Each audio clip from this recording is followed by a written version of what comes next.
Aastha Bhayani and I am from Integrated B.Tech program in Robotics and Automation at Dr. Vishwanath MIT-WPU University. I am currently doing my internship at Williams Control Curtiss-Wright and I am here to share my experience. During my internship, I worked closely with the design team and learned design processes and how a product is developed for various industrial applications. I was also exposed to various design softwares which are largely used in industries such as SolidWorks.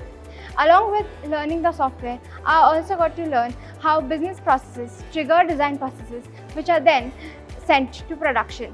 It was an immensely valuable experience which complemented my academics.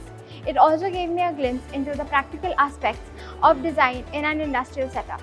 I am really grateful to MIT-WPU University for providing me with this internship, and I am looking forward to applying what I have learned in my journey ahead in robotics and automation. Thank you.